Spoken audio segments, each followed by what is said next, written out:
a Dios porque domingo más podemos reunirnos. Yo le doy muchas gracias a Dios por la presencia de todos ustedes y porque yo sé que es una lucha constante para todos, me incluyo, el poder levantarnos y decir, hoy voy a la iglesia, ¿no?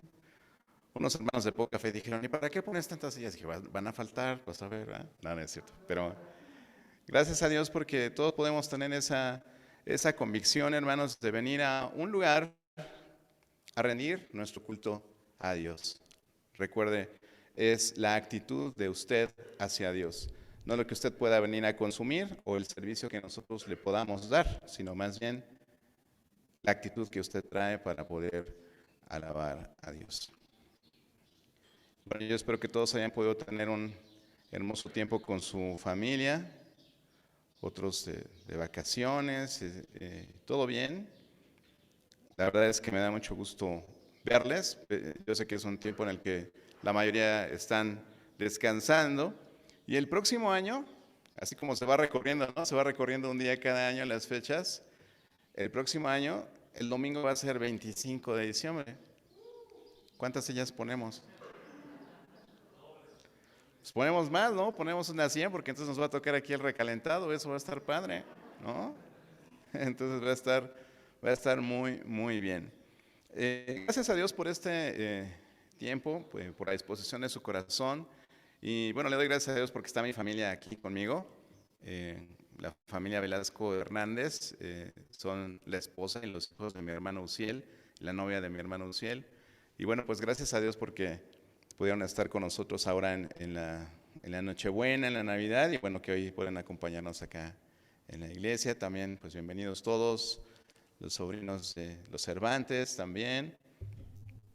Alicia, bienvenida otra vez. ¿Por qué no te cubrebocas, muchacha? A ver, esto, así. Y ya todos empiezan a ponérselo, ¿no?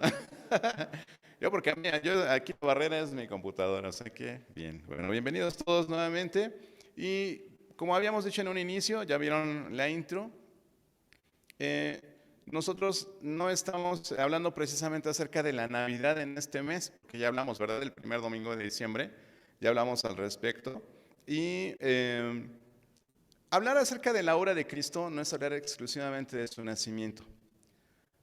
Tiene una relevancia importante el hecho de que haya nacido por las profecías que revisamos en esa primera predicación, las profecías que pudimos eh, revisar en Isaías, en algunos profetas, incluso en los Salmos, que hablan acerca de su nacimiento y cómo estas profecías se cumplieron con su nacimiento. Pero también hablamos acerca de su muerte la semana pasada. Y lo importante que es que sepamos que las obras de Cristo no son su nacimiento, sino es su nacimiento, su muerte, su resurrección y más aún su ascensión. Todo ello son la base de nuestra fe. Entonces, si en diciembre vamos a hablar acerca de el Salvador y de la fe que nosotros profesamos, tenemos que abarcar todas las partes de la obra de Cristo. Y el día de hoy precisamente vamos a hablar acerca de su resurrección y lo importante que es para la vida del cristiano, para la fe del cristiano.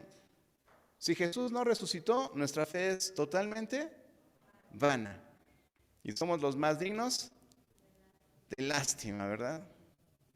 Pero ¿y si sí resucitó? Amén. Amén. Por ahí alguien dice, sí, no. Amén. Porque esa es la base de nuestra fe. Los demás profetas, los demás dioses con minúscula que el mundo adora, normalmente están en una tumba que todo el mundo respeta, venera, ahí están los restos de ellos, pero nosotros no tenemos una tumba a la cual ir a llorar a nuestro Dios o ir a adorarle allí porque Jesús está vivo. Amén. Y eso es lo que sostiene la fe del cristiano, más allá de que nació, más allá de que murió de una manera tan horrenda, el Señor Jesús resucitó. El Señor Jesús resucitó. Y bueno, si partimos de que la Biblia, nuestra Biblia presume su inspiración divina, de acuerdo a lo que leemos en 2 Timoteo 3:16, que dice, así todos en coro, toda la escritura es inspirada por Dios y útil para enseñar, para redarguir, para corregir, para instruir en justicia Y dice el 17, a fin de que el hombre de Dios sea perfecto, enteramente preparado para toda buena obra. Toda la escritura es inspirada por Dios.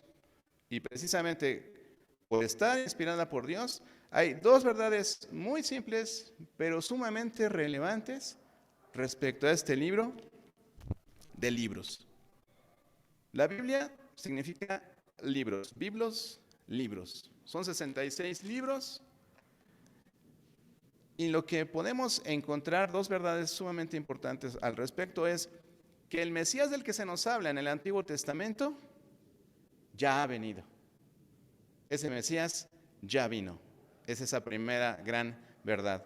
Y la segunda gran verdad es que en el Nuevo Testamento Jesús de Nazaret, quien reclama y proclama ser el Mesías del que habla el Antiguo Testamento, se levantó de los muertos.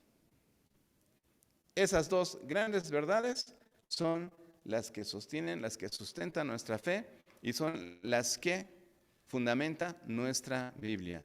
Un libro histórico, un libro profético y un libro práctico, porque es nuestro manual de fe y práctica cotidiana de los que decimos creer en Cristo. Le voy a pedir que me acompañe a hacer una oración para poner el estudio de la palabra en las manos de Dios en este momento. Oremos. Padre Celestial, cuántas gracias te damos porque tú enviaste a tu Hijo Jesús a morir por nosotros en esa cruz. Sabemos lo importante que es esto porque Él nació de una virgen, porque es lo que dice tu palabra. Sabemos lo importante que es que Él haya tenido una vida normal, una vida simple, y que Él haya vivido sin pecado durante todo ese tiempo que estuvo en la tierra.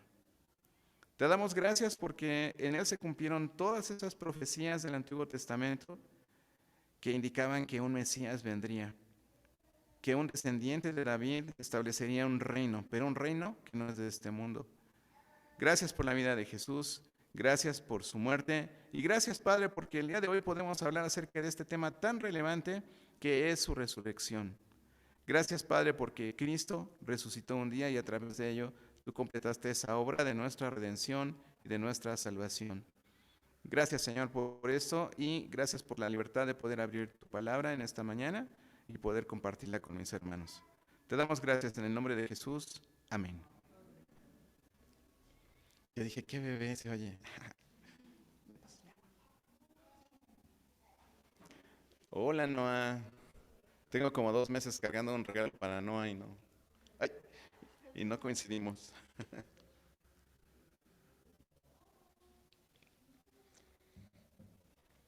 Sí, gracias a Dios también porque ayer me visitó mi nieto en el recalentado, entonces andamos muy contentos todos. La resurrección, hermanos, también fue predicha en el Antiguo Testamento. Encontramos profecías que nos hablan precisamente acerca de la resurrección. Y a veces tenemos esa incertidumbre, ¿no? De bueno, el Nuevo Testamento empieza con Mateo, ¿no? Con la vida de Jesús. Tú no eres bienvenido, compañero. Vienen los perritos de la calle y se quieren meter a saludar. Entonces, si busca ahí en Salmos, busque en Salmos 16, versículos 9 y 10. ¿A partir de cuándo un testamento tiene vigencia? Si yo dejo en mi testamento mi Spark a Eric, ¿cuándo va a poder disponer él de él? Pues cuando yo muera, ¿verdad? Entonces, ¿cuándo empieza el Nuevo Testamento? El Antiguo Testamento podríamos decir que empieza con la muerte de Moisés, ¿verdad? Y deja todo lo que es la ley, es el legado para todo el pueblo de Israel que Dios le dio a Moisés y empezó el Antiguo Testamento. ¿Y el Nuevo Testamento a partir de cuándo empieza? Pues a partir de que el testador muere. Entonces, en el momento que Jesús muere, a partir de ese momento inicia el Nuevo Testamento. A partir de ese momento. Y dice ahí en Salmos 16, 9 y 10, se alegró por tanto mi corazón y se gozó mi alma. Mi carne también reposará confiadamente porque no dejarás mi alma en el Seol, ni permitirás que tu santo vea corrupción. Es el rey David profetizando. ¿Por qué? Porque sabemos que el rey David murió y fue sepultado y está su tumba y ahí quedó. Pero entonces, ¿de quién está hablando David? Si quiere buscar también en Hechos capítulo 2, y vamos a leer del 25 al 31, encontramos algo relacionado precisamente con esta profecía. Allí vemos nada más y nada menos que su cumplimiento. Dice, porque David dice de él, veía al Señor siempre delante de mí, porque está a mi diestra, no seré conmovido. Por lo cual mi corazón se alegró y se gozó mi lengua, y aún mi carne descansará en esperanza. Porque no dejarás mi alma en el Hades, que es una palabra sinónima de Seol, que es el sepulcro, ni permitirás que tu santo vea corrupción. Está haciendo referencia a ese salmo precisamente. Me hiciste conocer los caminos de la vida, me llenarás de gozo con tu presencia. Varones hermanos, se os puede decir libremente del patriarca David, que murió y fue sepultado, y su sepulcro está con nosotros hasta el día de hoy. Pero siendo profeta y sabiendo que con juramento Dios le había jurado que de su descendencia en cuanto a la carne levantaría a Cristo para que se sentase en su trono, viéndolo antes, habló de la resurrección de Cristo, que su alma no fue dejada en el Hades, ni su carne vio corrupción. ¿Sí? Entonces, aquí en Hechos, precisamente Lucas, diciéndonos, esto fue cumplido en Cristo. Y si recuerdan también el pasaje que veíamos en cuanto a la profecía del Mesías que vendría en Isaías 53, en el versículo 10 encontramos esto.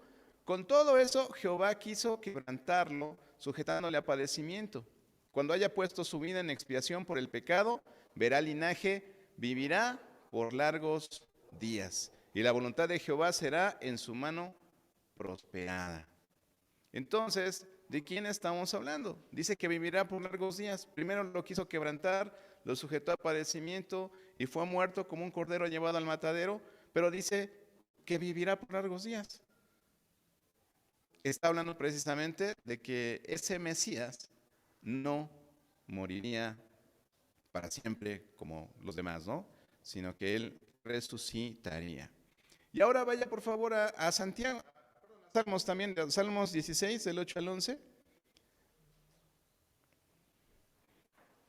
Es muy importante toda esta base bíblica, hermanos, porque a veces nosotros tenemos dudas al respecto y decimos, bueno, ¿y cómo sabemos que Cristo resucitó? ¿Y cómo sabemos que Él es el que tenía que resucitar? Precisamente por ello es importante que nosotros estemos teniendo contacto de una manera constante con nuestra Biblia y que la conozcamos de pasta a pasta, porque es la historia de la redención de la humanidad. Y esa redención se cumple en Cristo y en sus obras. No en su nacimiento, no nada más en la Navidad, no en su muerte que por ahí la festejamos o la recordamos en Semana Santa, sino toda la obra de Cristo. Su nacimiento, su muerte, su resurrección y su ascensión.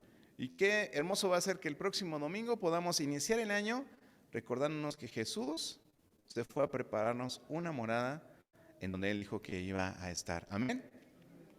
Muy bien, dice, a Jehová he puesto siempre delante de mí, porque está a mi diestra, no seré conmovido. Se alegró por tanto mi corazón y se gozó mi alma, mi carne. Perdón.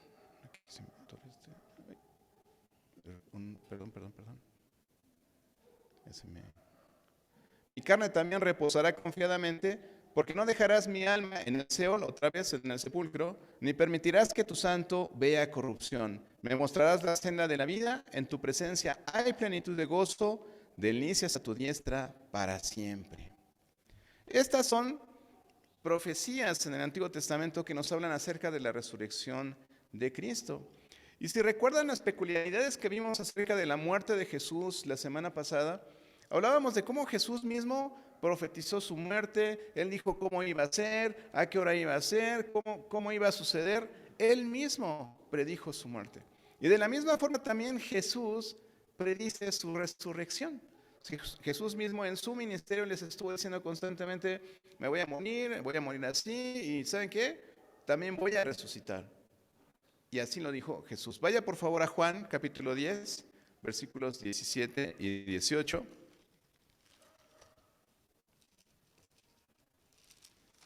Dice el Señor Jesús, por eso me ama el Padre, porque yo pongo mi vida para volverla a tomar.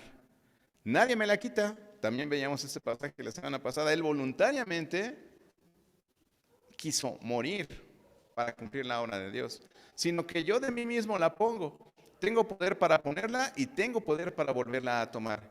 Este mandamiento recibí de mi Padre. Entonces, él mismo está diciendo, yo voy a poner mi vida, pero tengo el poder para tomarla nuevamente. ¿Y qué es tomarla nuevamente si no resucitar? Él está hablando precisamente de su resurrección. ¿Y se acuerdan de lo que dijo por ahí en Juan 19 al 22? Dice, respondió Jesús y les dijo, destruid este templo y en 3 días lo levantaré. Dijeron luego los judíos, en 46 años fue edificado este templo y tú en 3 días lo levantarás. Y dice el evangelista, ¿verdad? Mas él hablaba del templo de su cuerpo. Por tanto, cuando resucitó entre los muertos, sus discípulos se acordaron que había dicho esto y creyeron la escritura y la palabra que Jesús había dicho. Pero no te asombres de que a veces te llega un espíritu de incredulidad, ¿no? Y no es un susto que se te mete y te hace ser incrédulo, sino tienes ese ánimo de ser incrédulo, dices, bueno, ¿y sí? Los mismos apóstoles que tuvieron ese ministerio conjunto con el Señor Jesús dudaron. El día que lo prendieron se dispersaron, se fueron. Y ellos sabían que Él era Dios. Ellos estaban en la barca cuando Jesús cesó la tormenta, cuando calmó el mar. Ellos lo vieron caminar sobre el mar. Unos vieron la transfiguración. Entonces, ¿qué podemos esperar nosotros simples mortales que tenemos este libro y que decimos, creamos en Cristo, ¿no? Por supuesto que podemos tener esos asaltos, ¿verdad?, de incredulidad, pero la Biblia nos ayuda a entender que todas estas cosas ya sucedieron. Bienaventurados los que creyeron después, porque creemos que las cosas sucedieron ya en el pasado. Imagínense los que antes esperaban el Mesías y no llegó mientras ellos vivían, pero ellos creían en la palabra profética de la que hoy estamos hablando y que en el Antiguo Testamento también anunciaba que Jesús resucitaría. En Mateo 16, 21, si lo quiere buscar también.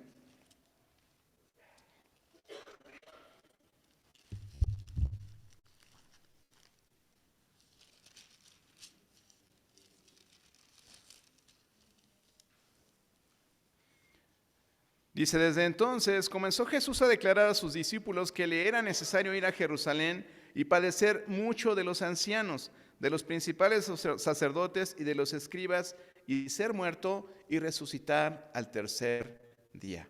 El Señor Jesús profetizando su propia resurrección.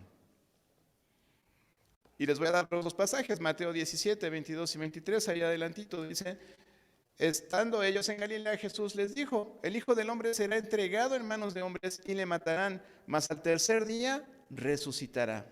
Y ellos se entristecieron en gran manera. Encontramos algunas personas que incluso hablan de que el Hijo del Hombre es otra persona, que no es Jesús. No sé si les ha tocado por ahí leer algo al respecto. Pero cuando Jesús habla del Hijo del Hombre, habla de Él mismo. ¿Quién resucitó? El Hijo del Hombre. ¿Y quién fue el Hijo del Hombre? Jesús, ¿no? ¿Quién resucitó? Jesús. ¿Quién era el Hijo del Hombre? Jesús. Entonces, hay mucha lógica y mucho sentido común en ello, pero de verdad hay personas que enseñan que el Hijo del Hombre es otra persona, pero no es así. Y más adelante vean ahí en Mateo 20, versículos 18 y 19.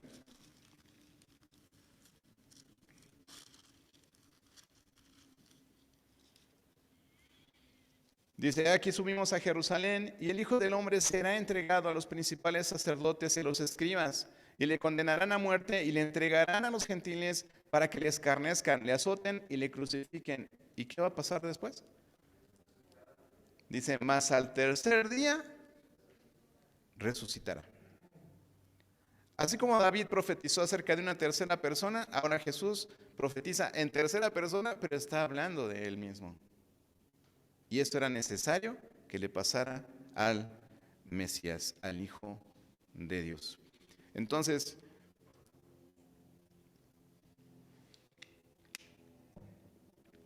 con todos estos pasajes, hermanos, podemos tener una base sólida en cuanto a la predicción de la resurrección de Cristo.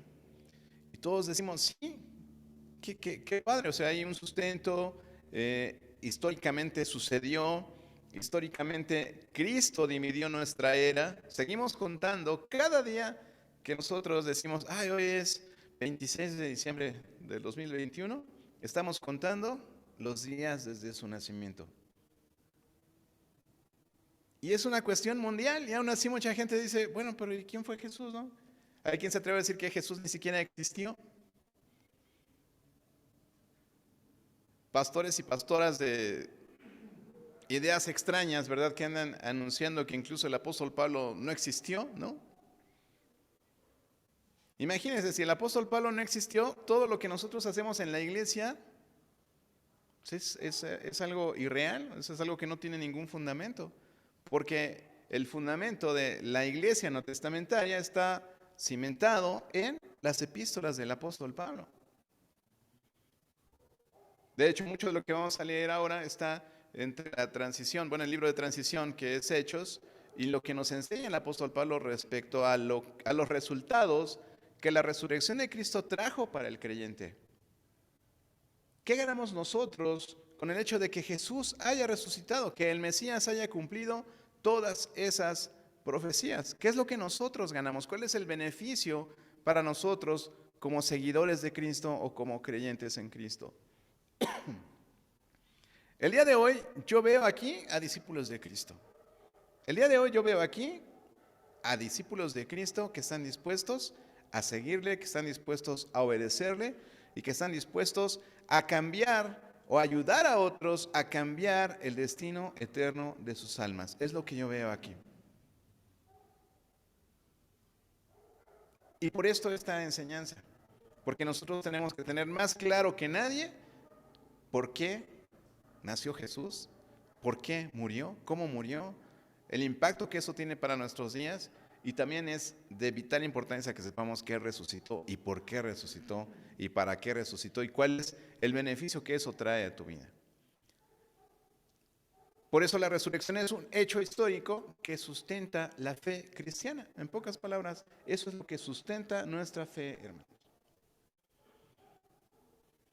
Y queda precisamente de una manera fidedigna, registrado en el Nuevo Testamento como este hecho histórico y atestiguado por ¿quiénes? Por todos esos fieles testigos que no nada más presenciaron los hechos, sino que también estuvieron ahí de cerca, ¿no? Ellos mismos los estuvieron propagando y por ello el cristianismo tuvo ese impacto tan fuerte esos primeros 3 siglos, hermanos. Siglo I, siglo II y siglo III, el cristianismo se convirtió en millones de personas.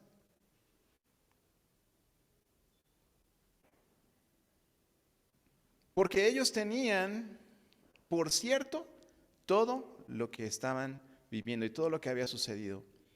Y ahora que leíamos también acerca de Esteban, ¿verdad? Cómo fue apedreado. Ese discurso de Esteban que él da antes de morir, les da una lección a quienes lo están apedreando, les da una lección de Biblia, ¿no? Les enseña desde el principio de los tiempos hasta el Señor Jesús quién es el Cristo y finalmente lo matan, ¿no? Y la pregunta es si nosotros estamos dispuestos a morir por esta fe. Si nosotros estamos dispuestos a seguir al Señor Jesús hasta las últimas consecuencias. No estamos fuera de la pandemia, estamos todavía dentro de una gran pandemia, la que ha tenido, si no más muertes, sí la que ha tenido mayor difusión por los medios de comunicación y todo lo que podemos tener en nuestra época moderna.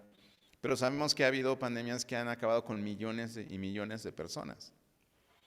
Entonces, no es nuevo, hermanos. No es nuevo lo que está sucediendo. Y vendrán muchas más cosas y muchas más cosas graves. Y yo me pregunto si esto moverá nuestra fe. ¿Quedará fe en la tierra? Vamos a ver qué es lo que nos dicen estos testigos acerca de la resurrección de Cristo. Vaya a Hechos capítulo 1, versículo 3.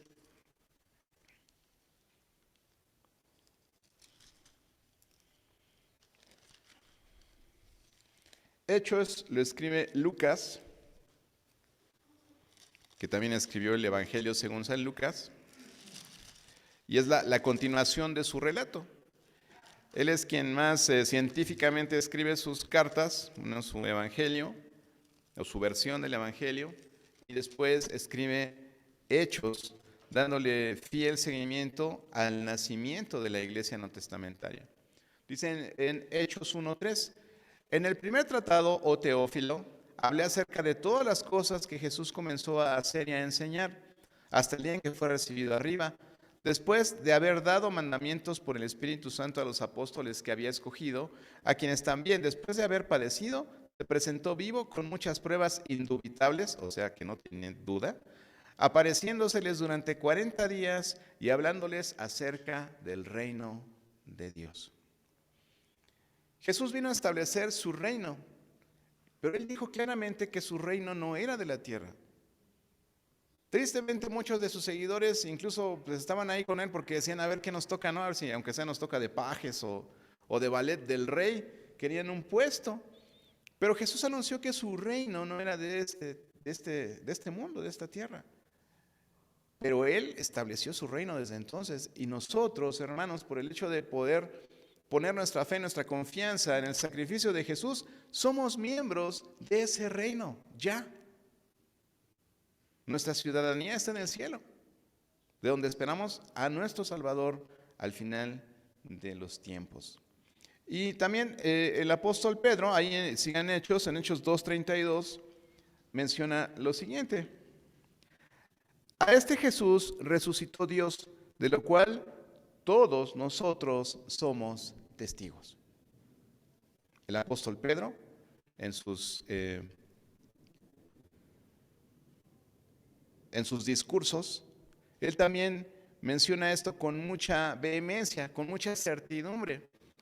¿Recuerdan cuando las mujeres fueron a ver el cuerpo del Señor Jesús y la piedra estaba removida y ya no estaba Jesús y entonces fueron corriendo a avisarle a los apóstoles? Pedro es uno de los que corre, ¿verdad? A ver si era cierto. Ellos son testigos de ello. Quizás no hablamos mucho de la roca, ¿no? Pero era una roca que se tenía que mover entre muchas personas, ¿no? Y con un grupo de soldados ahí, pues difícilmente podían ir un grupo de mujeres a moverla. Entonces, todo eso, lo único que hace, hermanos, es darnos elementos para que nuestra fe esté basada sobre un cimiento sólido. Acabamos de leer ahora en Cornelio, ¿verdad? En Hechos 10, en esta historia de la primera familia gentil convertida al Evangelio y con ciertas características especiales. Ahí en Hechos 10, versículos 39 al 41, dice, y nosotros somos testigos de todas las cosas que Jesús hizo en la tierra de Judea y en Jerusalén, a quien mataron colgándole en un madero. A este levantó Dios al tercer día e hizo que se manifestase, no a todo el pueblo, sino a los testigos que Dios había ordenado de antemano, a nosotros que comimos y bebimos con él después que resucitó de los muertos. Una vez resucitado, ¿se acuerdan que llegó con ellos? Y les dijo, aquí estoy, miren mis manos, miren mis pies. ¿Habrá algo de comer por allí? Jesús resucitado, ese mismo cuerpo que nació en Belén, murió, pero resucitó. Sus testigos diciéndonos claramente todo esto. También podemos ver en 1 Corintios 15, precisamente cuando nos habla acerca de lo que significa el Evangelio, el apóstol Pablo.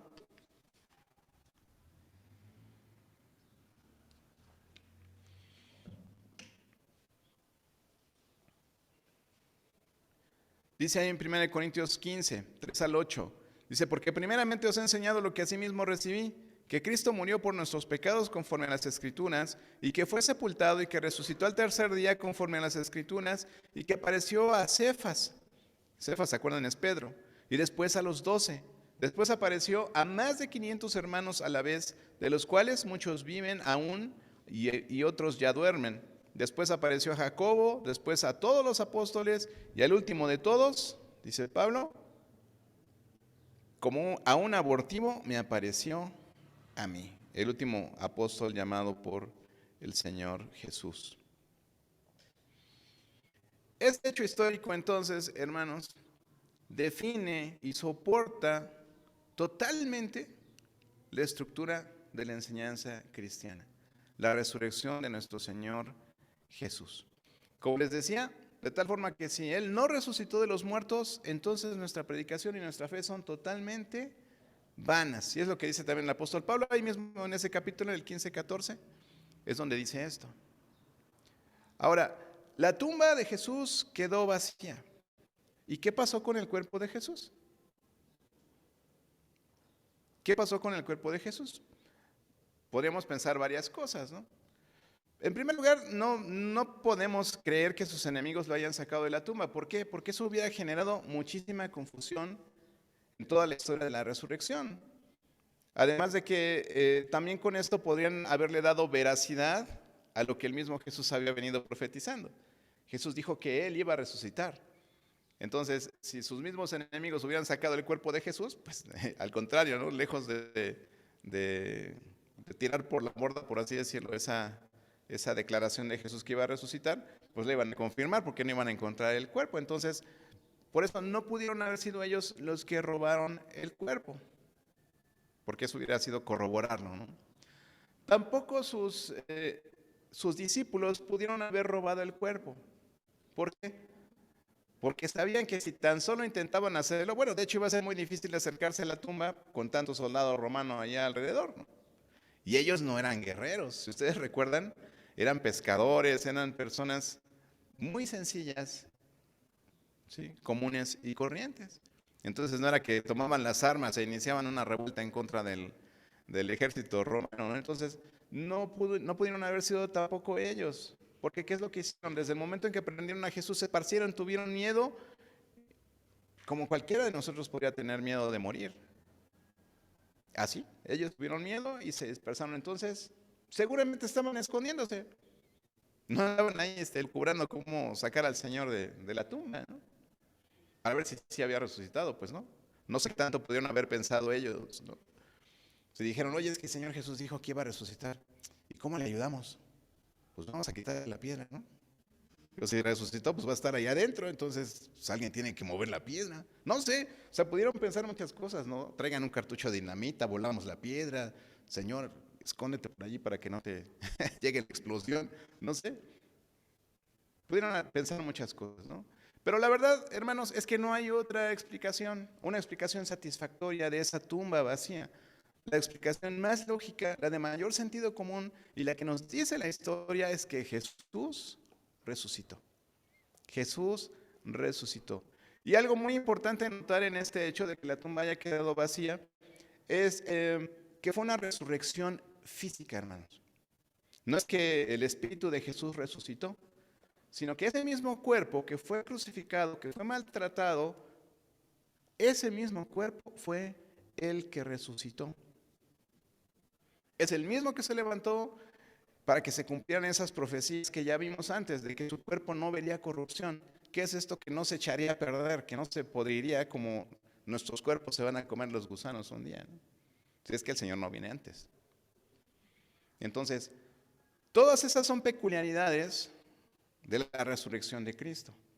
¿Y por qué tenemos tal certeza en ello? Pero ¿qué resultados nos trae esto a nosotros como creyentes? De hecho, la resurrección de Cristo, si recuerdan algún pasaje por ahí, dice Pablo, ¿no? Nosotros predicamos a Cristo resucitado. No un Cristo muerto, no un Cristo maltratado, no un Cristo que nació en Belén en un pesebre. La predicación era, nosotros predicamos a Cristo resucitado, porque eso es el principio que soporta nuestra fe, hermanos. Cuando al mismo Jesús le preguntaron qué pruebas daba de sus dichos, de todo lo que él decía, de todo lo que proclamaba, pues él se presentaba a sí mismo como el Hijo de Dios. ¿Qué es lo que les decía? Vamos a Juan, capítulo 2, versículos del 18 al 22.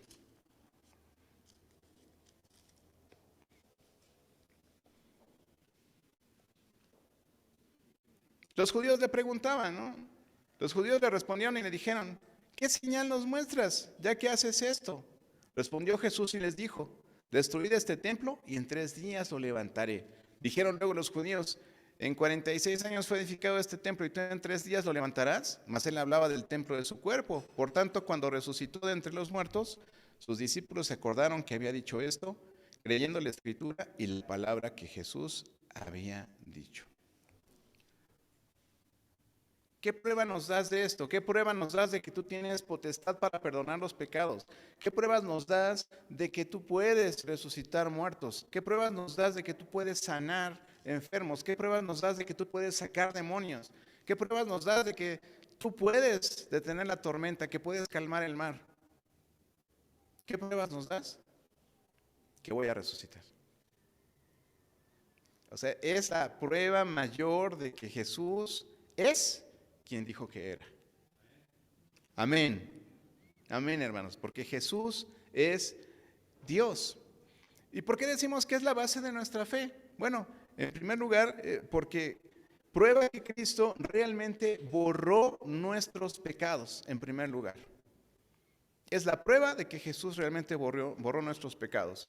Dice el apóstol Pedro en 1 de Pedro 2:24, dice, quien llevó él mismo nuestros pecados en su cuerpo sobre el madero, para que nosotros, estando muertos a los pecados, vivamos a la justicia.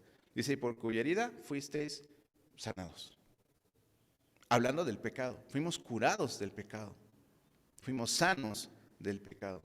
Entonces, en primer lugar, como resultado de su resurrección, y sabiendo que esto es la base de nuestra fe, Él a través de su resurrección, comprobamos que realmente Él borró nuestros pecados. En segundo lugar, Él hizo una expiación completa por nuestros pecados. Mas siendo Él sin pecado, la muerte no pudo retenerlo, como dice en Romanos 4, 22 y 23. Y no solamente con respecto a Él, Abraham, dice ahí en Romanos 4, 23 y 25, no solamente respecto a él se escribió que le fue contada su fe, ¿no? Con respecto a nosotros, a quienes ha de ser contada, esto es, a los que creemos en el que levantó de los muertos a Jesús, Señor nuestro, el cual fue entregado por nuestras transgresiones y resucitado para nuestra justificación. Porque eso dice también Romanos 5:1. Justificados pues por la fe, tenemos paz para con Dios por medio de nuestro Señor Jesucristo. Entonces, en primer lugar, es la prueba de que Él borró nuestros pecados. En segundo lugar, hizo una expiación completa. Dice en Hebreos también, ¿no?, que no hay más sacrificio por el pecado. Ya no hay más sacrificio por el pecado. Él murió una sola vez por todo ello. En tercer lugar, para nosotros como creyentes, su resurrección nos da un Salvador que vive, hermanos. Un Salvador que está vivo. A veces hablamos de Jesús en pasado, pero realmente podemos hablar de Él en presente porque es el mismo Jesús que murió, es el mismo Jesús que resucitó, es el que se sentó a la diestra del Padre, sentado porque dijo, consumado es. Terminó la obra que vino a hacer a la tierra. Un Salvador muerto simplemente no puede salvarnos o guardarnos o seguir trabajando en nuestras vidas como nosotros siempre argumentamos, ¿no? El Señor está haciendo una obra en mi vida. ¿Y cómo se murió? Pero resucitó. Entonces, en eso se basa nuestra fe. Nos dio un Salvador. También dice en Hebreos 7:25, por lo cual puede también salvar perpetuamente a los que por Él se acercan a Dios. O sea, ¿qué poder tiene esta palabra, hermanos? Está hablando de nosotros, de los que después de su muerte ahora nos acercamos a Dios a través de Él. Y dice ahí al final de este pasaje en Hebreos, dice, viviendo siempre para interceder por ellos. ¿Quién intercede por nosotros? Jesús, hermanos. Porque hay un solo mediador entre Dios y los hombres y es Jesucristo, hombre. Con eso nosotros podemos invitar a cualquier persona a que se convierta a Cristo. No importa a quién estás adorando, no importa qué religión tienes. Cuando alguien me dice, no, pues es que yo tengo una religión, digo, es que todos tenemos defectos, ¿no? Yo siempre les digo eso, ¿no? Entonces, yo tengo un defecto, soy un pecador, ¿no? Pero Cristo murió por mí y resucitó por mí. Entonces, nosotros no predicamos una religión, hermanos, predicamos a Cristo resucitado y la reconciliación nuestra con Dios a través de Él. En cuarto lugar, es la base y el poder de la santidad en la vida del creyente. La resurrección de Cristo es la base de nuestra santidad.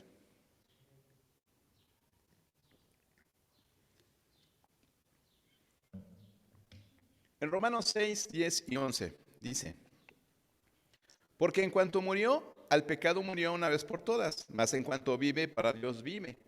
Así también vosotros, consideraos muertos al pecado, pero vivos para Dios en Cristo Jesús, Señor nuestro. Si Cristo resucitó, nosotros también debemos resucitar a esa vida nueva. Por eso el bautismo hace esa similitud con la muerte de Cristo, el hecho de morir, ser sepultados a nuestros pecados y resucitar a una nueva vida. No es que el agua haga algo en nosotros, simplemente es un simbolismo, es que realmente nosotros lo creamos y podamos vivir de acuerdo a ello. Busque Colosenses 3:1.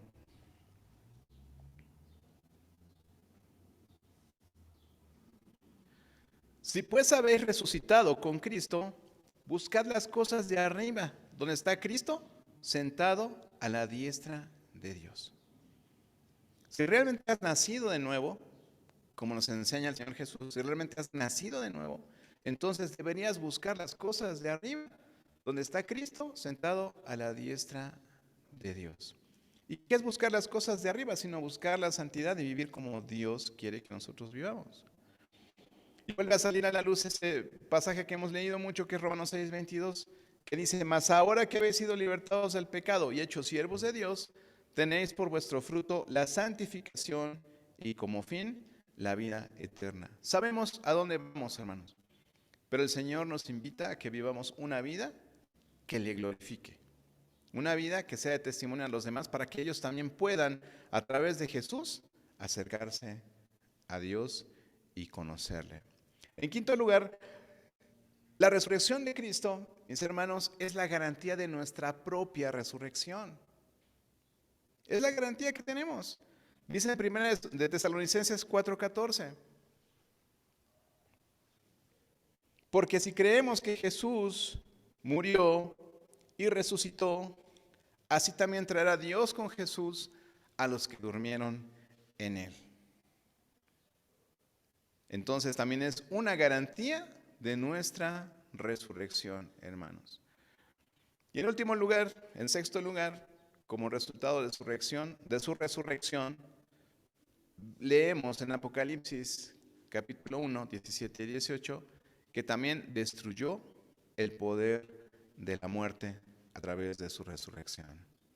Dice ahí en Apocalipsis capítulo 1, 17 y 18, cuando le vi, caí como muerto a sus pies, y él puso su diestra sobre mí, diciéndome, no temas, yo soy el primero y el último, y el que vivo y estuve muerto, o sea, resucité. Mas he aquí que vivo por los siglos de los siglos, amén, y tengo las llaves de la muerte y del Hades, el sepulcro, el Seol. Entonces, Jesús también destruyó el poder de la muerte. Y eso lo vimos la semana pasada, con su muerte él destruyó, venció a Satanás y venció a la muerte. Y con su resurrección viene a destruir el poder de la muerte también. Entonces, en este día, hermanos, yo quiero que ustedes sepan que si ustedes creen que Jesús murió por sus pecados, que fue sepultado y que resucitó de los muertos, tú tienes dos cosas muy importantes a las cuales te has hecho acreedor. Dios las otorga a todos aquellos que creen en esto. Y esto se llama evangelio. Lo leímos hace un ratito en 1 Corintios 15. En primer lugar, el perdón de nuestros pecados. Ya lo vimos. Es una garantía de que Él borró por completo nuestros pecados, que Él nos redimió. Y en segundo lugar, la vida eterna. Ese es el ofrecimiento de Dios para nosotros. Es ese pacto que nos mantiene unidos aquí a través de su Santo Espíritu. Y lo que nos corresponde a nosotros, hermanos, nuestra parte de ese pacto es primeramente creer, tener fe, confiar en lo que dicen las Escrituras y saber que es verdad, que con su sangre Él pagó el precio de nuestra culpa y que en segundo lugar nos corresponde obedecer. Porque deberíamos, dice, si realmente hemos resucitado con Cristo, buscar las cosas de arriba. ¿Y cómo las vamos a encontrar? Obedeciendo sus mandamientos. Llevar a la obra esas enseñanzas de Cristo. Ser como Él es. Andar como Él anduvo. Y te voy a hacer la pregunta que le hizo el Señor Jesús a a las hermanas de Lázaro, ¿no? ¿Qué me dices? ¿Lo crees? O sea, ¿tú lo crees?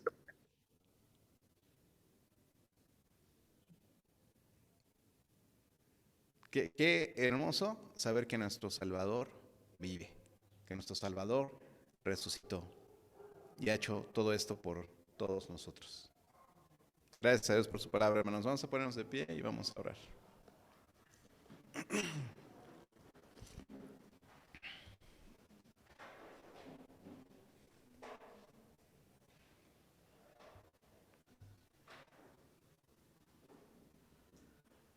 Inclinen su rostro, vamos a hacer una oración.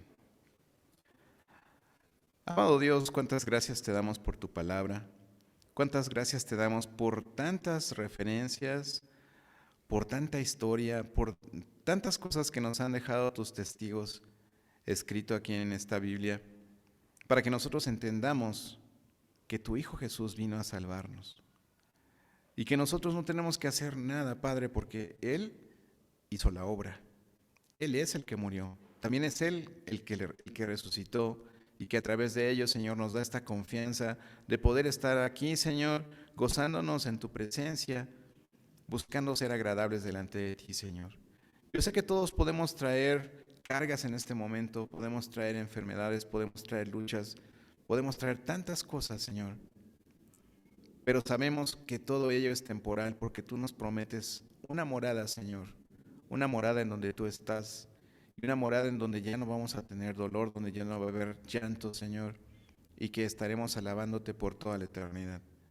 Gracias por tu amor, por tu infinita misericordia y porque sabemos que nuestro gozo, que nuestra paz, Señor, que puede estar en nuestro corazón, no depende de las circunstancias, sino de lo que tú ya hiciste por nosotros a través de estas obras tan hermosas y tan bellas que vemos descritas y que vemos aquí testificadas, Señor, por tus seguidores, por tus discípulos, que, Señor, entregaron su vida para que nosotros pudiéramos tener estas declaraciones en nuestra palabra, Señor, en nuestra Biblia, Señor. Te damos muchas gracias, te pedimos tu bendición y gracias, Señor, por cada familia que está aquí representada. Yo te ruego, Padre, que en cada uno de nosotros haya un evangelista, que en cada uno de nosotros haya un discipulador, que podamos cumplir esa comisión que tú nos has encargado. Gracias, Padre, por tu amor, por tu misericordia y por ser nuestro Dios. Muchas gracias. En el nombre de Jesús. Amén.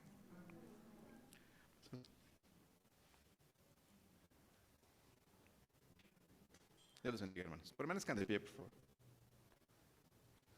No va a haber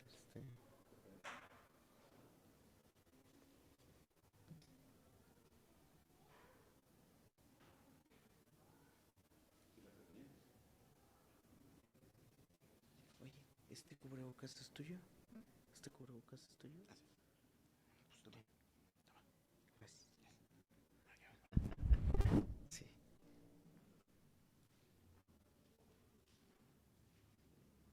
Muy bien, hermanos, vamos a alabar a nuestro Señor una vez más. Vamos a cantar el himno número 121. Venid, pastorcillos.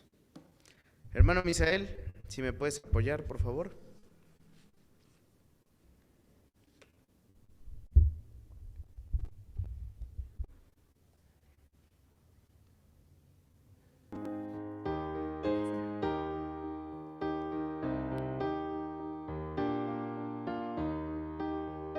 Venid, pastorcillos, venid a adorar al Rey de los cielos que nace en Judá, sin ricas ofrendas podemos llegar, que el niño prefiere la fe y la bondad. Un rústico techo abrigo le da, por cuna un pesebre, por templo un portal, el hecho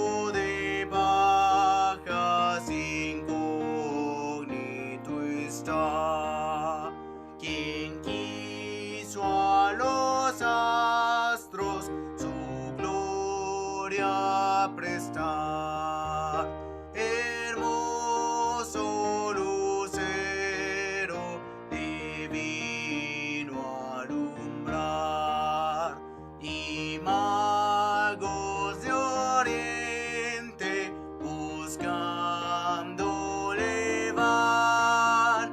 Delante se postran del rey de Judá, de incienso, oro y mirra tributo le dan. Venid, pastorcillos, venid a adorar al Rey de los cielos que nace en Judá. Sin ricas ofrendas podemos llegar, que el niño prefiere la fe y la bondad. Ay, amén. Que Dios les bendiga, hermanos, nuevamente feliz Navidad y feliz Año Nuevo.